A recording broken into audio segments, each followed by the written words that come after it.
The driveway was packed with neighbors, cameras flashing, smiles everywhere. My mom had tears in her eyes. My dad handed my brother the keys to a brand new Mustang GT, cherry red, black leather seats, still smelling like a showroom. They cheered as he revved the engine. I stood there in the corner, holding my gift, a rusty used bike from 2009 with a ripped seat and chipped paint. Nobody even looked at me. Nobody said happy birthday. It wasn't about the car. It was about being forgotten again. Like I always was. Like I didn't matter. That was the moment I stopped pretending this family loved me the same. And I wish I could say it was the first time, but it wasn't. Have you ever felt invisible in your own family? Drop a broken heart in the comments if you've ever been the forgotten one. Growing up, it was always just the four of us. Me, Jake, Mom, and Dad. We lived in a modest house in Ohio. Not big, not fancy, but enough. Jake and I were only 2 years apart. He was the loud one, the funny one, the one who could light up a room just by walking into it. And I was, well, the quiet one. The reader. The one who got straight A's and never caused trouble. I adored my brother. He used to call me M-Bean when we were little, said I was tiny and sweet like a green bean. We'd race down the hallway in our pajamas, sliding across the hardwood floors in our socks. On Saturday mornings, we'd watch cartoons with bowls of cereal too big for our hands. And at night, if there was a storm, Jake would sneak into my room and sleep on the floor just so I wouldn't be scared. We were close. Or, at least I thought we were. It's funny how small moments start to mean more as you grow older, like how Mom always made Jake's favorite dinner, meatloaf with extra ketchup, even when I hated it. Or how Dad always gave Jake the remote, even when we both got home from school at the same time. I told myself it was nothing. They loved us both. They just showed it differently, right? I remember my 10th birthday. I asked for a telescope. I was obsessed with stars, space, constellations. I circled one in a toy catalog, marked the page with a sticky note that read, "Please." That morning, I ran downstairs, heart pounding, only to find a pink diary with a broken lock. Jake got a remote-controlled helicopter. Everyone clapped and laughed as it buzzed through the living room. I sat quietly and pretended to care about the diary. You learn early not to make a fuss, especially when you're the easy child. In 6th grade, I won a statewide spelling bee. Mom posted about it once on Facebook. Jake broke his wrist during a skateboarding stunt the same week. He got balloons, pizza, and a whole weekend of movie marathons. When I asked if I could have a little celebration for my win, Mom said, Karen, lightly dismissive. "Oh, honey, you're always doing well." Jake needed a little cheering up. That line stuck with me. Jake needed cheering up. As if I didn't. I told myself to grow up. I told myself they loved me in their own way. I got good at being useful. I babysat for free. Cleaned the house without being asked. When Jake got suspended for fighting in high school, I lied to cover for him. I was the good daughter. The one who didn't ask for much. Jake barely scraped by in school. He partied, crashed my car once, and still got handed cash like it was candy. Meanwhile, I worked weekends at a bookstore to save for college. I remember Mom saying once, "Karen, Jake's just a late bloomer. You know boys take longer to mature." And Dad? He always nodded along. I used to hope that one day they'd see me. Not just see me standing there, but see me for everything I did, for everything I was holding in just to keep peace. I thought maybe, just maybe, if I kept being good, they'd finally give me the same love they gave Jake so easily. But love doesn't work like that, does it? Now when I look back, I can't unsee it. The early signs. The small dismissals. The way Jake's mistakes were forgiven like spilled milk, while my needs were inconvenient. I didn't grow up unloved, but I grew up unequally loved. And honestly, I don't know which one hurts more. The shift didn't happen all at once. It was gradual, like a slow leak in a boat. You don't notice the water rising until you're already sinking. By the time I was in high school, things were crystal clear, even if no one would say it out loud. Jake could crash a car, and they'd call it a mistake. I could forget to take out the trash, and Mom would say I was getting lazy. But I still tried. I applied to colleges by myself, Filled out FAFSA, wrote essays, begged teachers for recommendation letters. Jake? He failed his senior year. Didn't even graduate. And yet they still treated him like the son they couldn't live without. Karen. Jake's gonna take a gap year. Maybe travel a bit.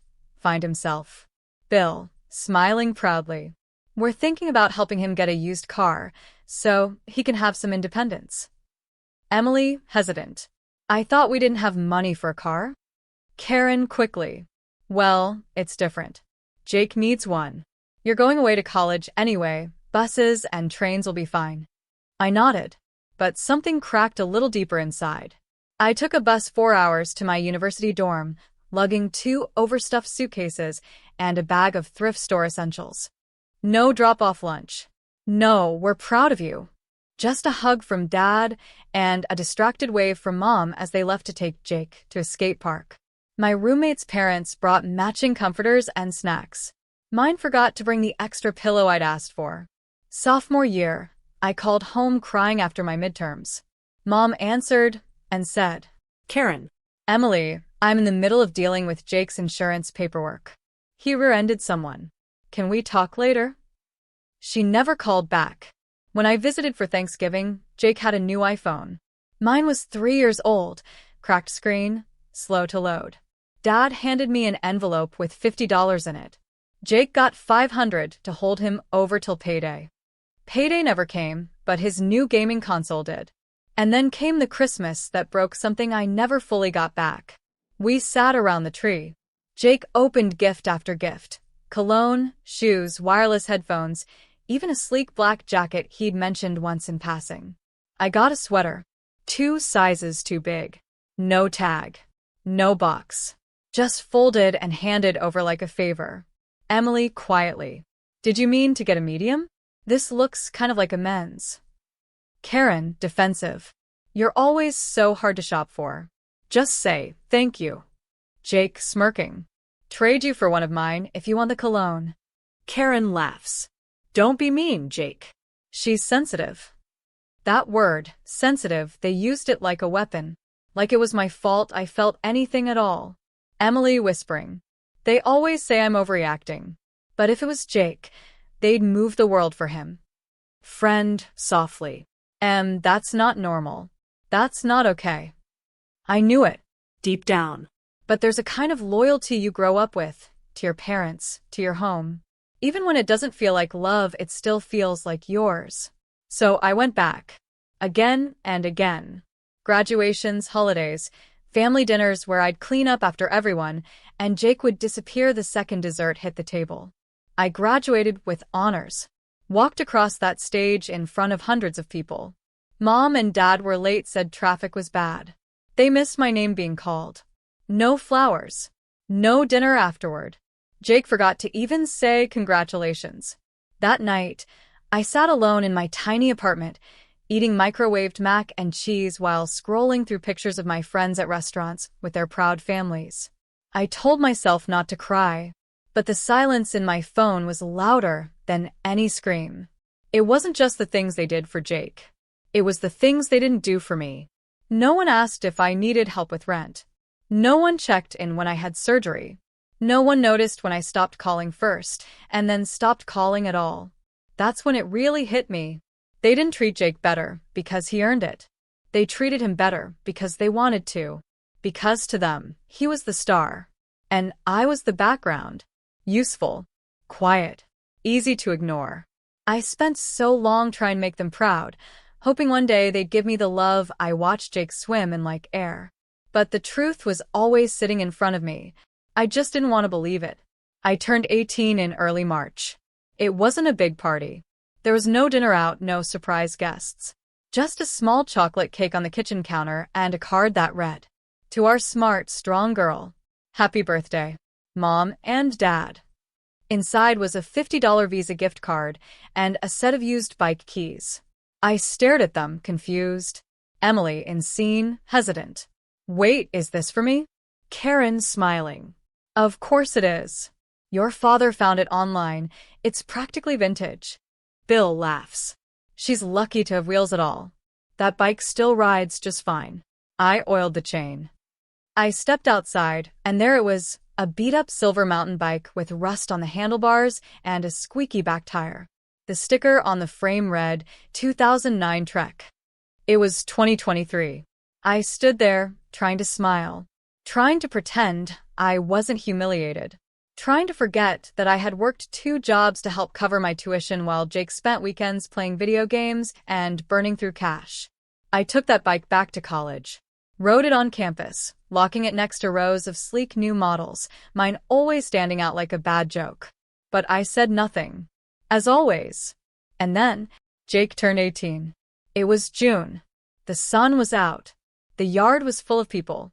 Tables lined with food. Decorations. A giant 18 balloon in black and gold swaying in the wind. I walked into the driveway, and that's when I saw it. A brand new, cherry red 2023 Mustang GT. Convertible. Leather seats. Bluetooth system. Wrapped in a giant silver bow. Karen teary-eyed clapping. Our boy is a man now. Bill beaming. You earned it, son. Drive safe. Narrator. I stopped walking. My stomach twisted into a knot I could feel in my spine. Jake grinning. Damn. Are you serious? This is mine. Karen laughing. Of course it is. You only turn 18 once. Everyone was cheering, recording, posting stories. I stood 10 feet away. No one noticed I hadn't smiled. No one asked how I felt. And then Jake turned to me, holding the keys like a trophy. Jake, playfully. What did you get again? That bike. Karen joking. Hey, don't rub it in. Your sister's was special too. They laughed. And I stood there frozen. Bike. Car. Forgotten. Chosen. I felt like someone had taken a spotlight and shone it on the truth I'd spent my whole life trying to deny. It was never equal. It was never close. I wasn't their golden child. I was the space filler between Jake's milestones. I sat on the edge of my bed, still in the clothes I wore to the party. I could hear Jake outside revving the engine, neighbors cheering. The bike was leaning against the shed, already covered in dirt. I stared at a photo on the dresser, one from when we were little. Jake had his arms around me. We were both laughing. I wanted to believe we were close, that he loved me. But how do you love someone you never see? Jake, text. Yo, thanks for showing up today. Car is sick, huh? I didn't reply.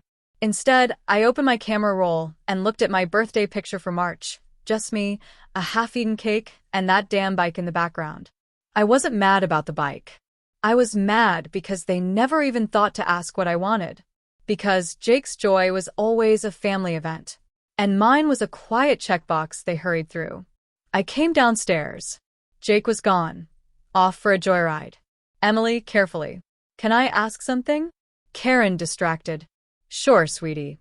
Emily. Why did Jake get a car and I got a bike from 2009? Bill, defensive. You had your needs met. You've always been independent. Karen, awkward laugh. We just thought the bike had charm. Emily, calm, voice flat. I didn't want charm. I wanted fairness. Karen sighs. Emily, please don't make this into a thing. It was just a gift. Emily, quiet. That's the problem. You think it was just a gift. It wasn't. They didn't say anything. I stood up, walked to the door, and said, Emily, turning back. Do you even know my favorite color? Neither of them answered. I left. That was the last time I ever expected anything from them.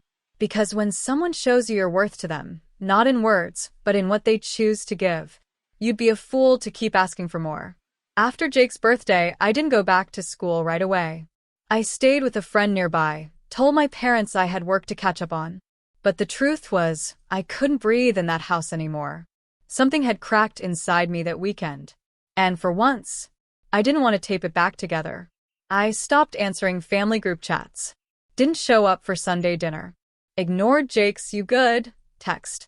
Not because I wanted to punish them, but because I needed distance to think. The more space I had, the clearer it became. I was never the daughter they celebrated. Only the one they expected to perform. And I was done performing. It was a quiet afternoon. I drove there by myself, not in a car gifted by anyone, but a rental I paid for with my own money. My palms were sweating the whole drive. But this time, I didn't let fear talk me out of it. Emily calmly. Thanks for making time. I need to say something. Karen half smile. Of course, sweetheart. What's going on? Bill suspiciously. Everything okay? I nodded, then looked them both straight in the eyes for the first time in years. Emily, controlled but steady. I need you to hear this without interrupting. Please. They exchanged a glance, the kind people give when they expect drama. But I didn't give them drama. I gave them the truth. Emily, you've always said I was the easy one. The independent one.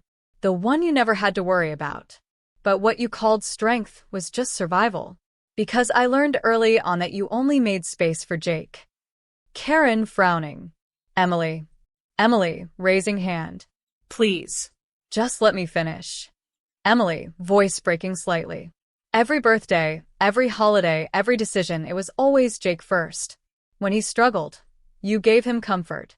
When I succeeded, you gave me silence.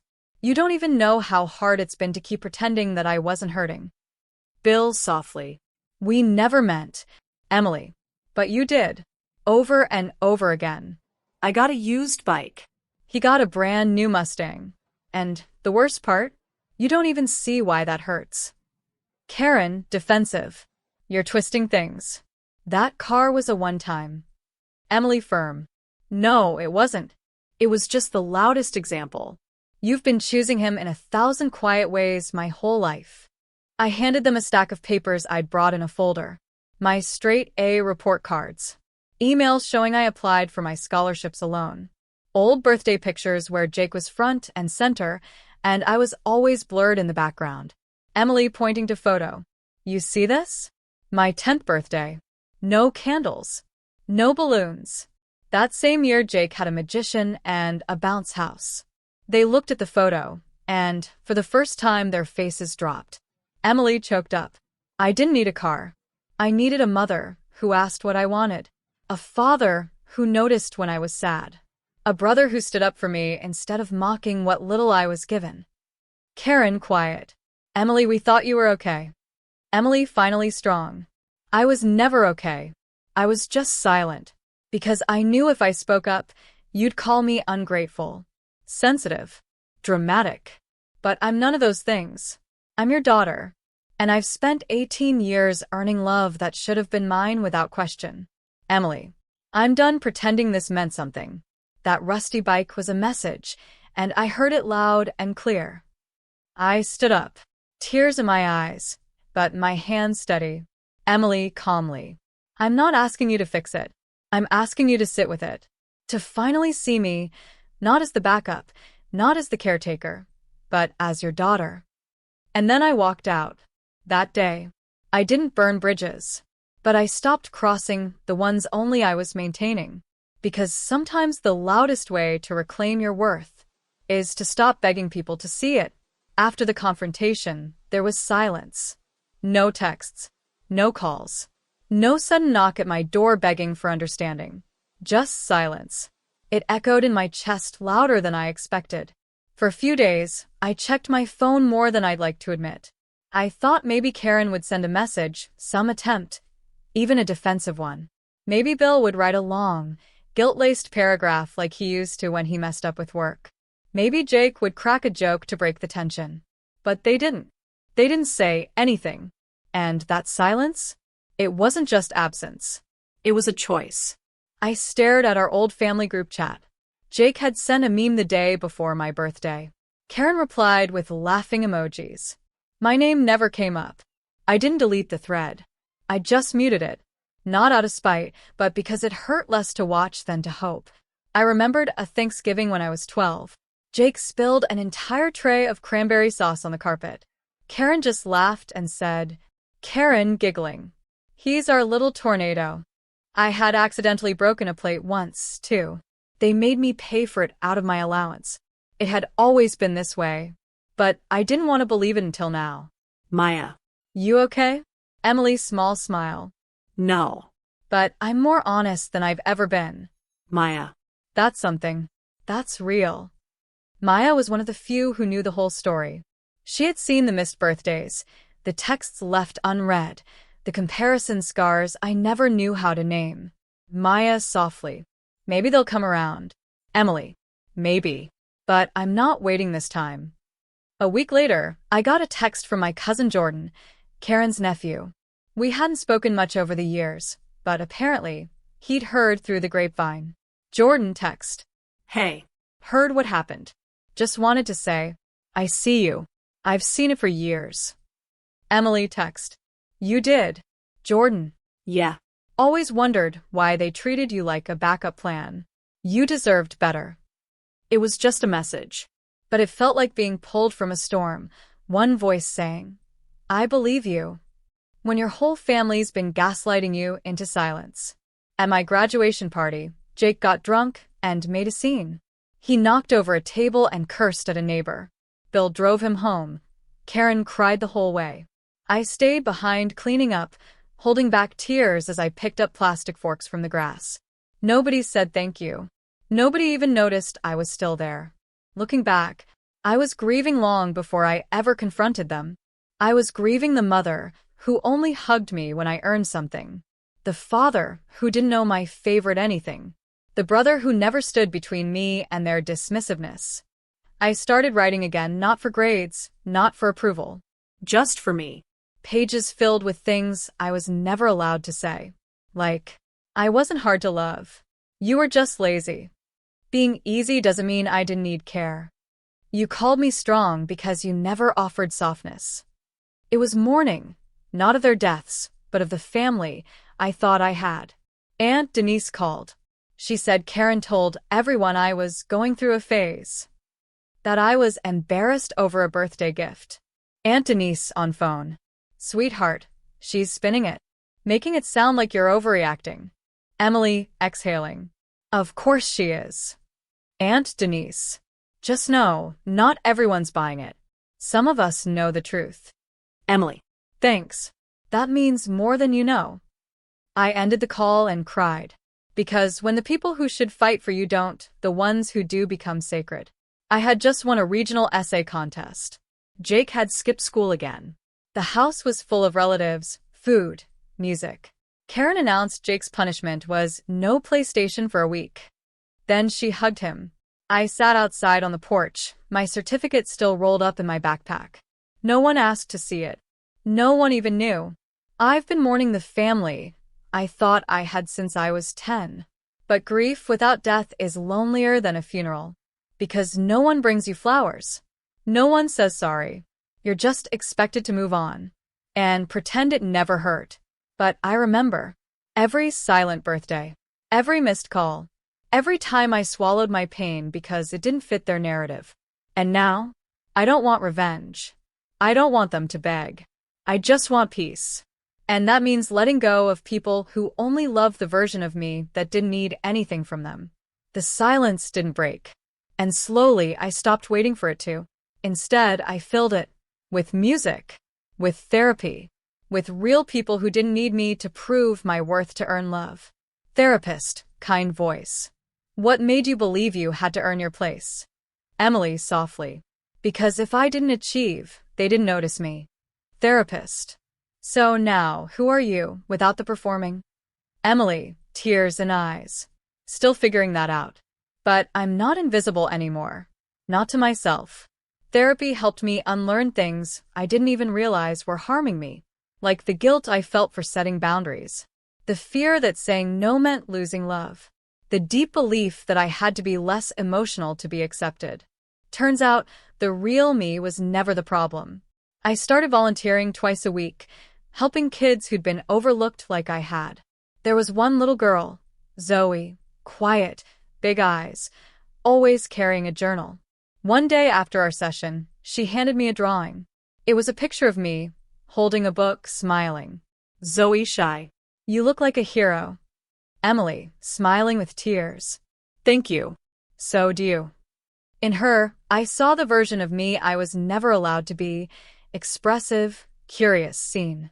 And helping her helped heal parts of myself I thought were gone forever. I gave myself permission to take up space. I hung photos of my travels. I lit candles that smelled like cedar and orange, my new favorite combo. I started Friday night solo dinners with jazz in the background and no guilt about being alone. Because alone didn't mean unloved anymore. Maya, you look good. Like soft happy. Not pretend happy. Emily laughing. I feel lighter. Like I stopped dragging their expectations behind me. Maya, that's real healing. That's not just bandaging. That's rebirth. I even reconnected with Uncle Dave, my dad's estranged brother. He'd always lived far away in Oregon. But after hearing what happened, he reached out. Uncle Dave on video call. I knew they favored Jake. I just didn't know it hurt you this much. I'm sorry, Emily. Emily, emotional. Thanks. That's the first real apology I've heard. We started talking every week. And slowly, I built a chosen family, people who showed up who asked how I was without needing a performance. Out of my journaling came something unexpected, a business. I started designing simple affirmation journals, filled with prompts I wish I had growing up. One of them sold out within a month. The quote on the cover? You are not too much. You were just in the wrong room. Every journal I sent out felt like planting seeds in someone else's healing. Like telling them, I see you. Like saying, you matter, without proving it. One day, months later, Jake emailed me. Jake, email. Hey. I heard you started some kind of book thing. Mom's still pissed. But I get it now. You were always on your own. I didn't see it then. I'm sorry. I didn't reply. Not because I hate him, but because I wasn't ready to reopen a door I'd finally closed with peace. And sometimes peace means choosing silence over reopening old wounds. Forgiveness doesn't always mean reconciliation. Sometimes it just means, I release you, and I reclaim me. I used to think healing would come from them. A hug, an apology, a redo of the past. But healing didn't come from what they gave me. It came from what I finally gave myself. If you've made it this far, thank you. Truly. For holding space for my story. For witnessing something most people in my life refuse to even see. I used to believe being the forgotten child was a permanent identity. Like I was born to be background noise while others got the spotlight. But I know now it was never about my worth. It was about what they chose to value. And I just didn't fit their script. And maybe you don't either. Maybe you're the one who always gave more. The one who clapped the loudest, sacrificed the most, and still got overlooked. Maybe you're the one who never got the new car. Or the extra hug. Or the simple, I'm proud of you. You are not broken. You are not hard to love. You were just surrounded by people who didn't know how to see brilliance unless it came with a spotlight. You are the quiet kind of extraordinary, the kind that survives, adapts, rebuilds. Being loved out loud shouldn't be a luxury. If this story reminded you of your own, drop a speech balloon in the comments. Share your story, even just one sentence. Because sometimes the deepest healing happens when someone replies. Same here. I thought it was just me. Let's make this comment section a place where the forgotten become seen. Where the quiet ones get loud love. Where stories like ours are honored, not buried. If you've ever felt unseen in your family, if you've ever been made to feel small for simply having feelings, if you've ever sat in a corner on your birthday with a used bike while someone else got keys to a car, you belong here. You matter here. And you don't have to earn it. Please like this video. Comment your truth. And subscribe if you want more stories like this. Stories that speak what no one else in the room is brave enough to say. Because family is not who shares your blood. It's who shows up when it matters. And sometimes, you have to become that family for yourself first. I did. And you can too.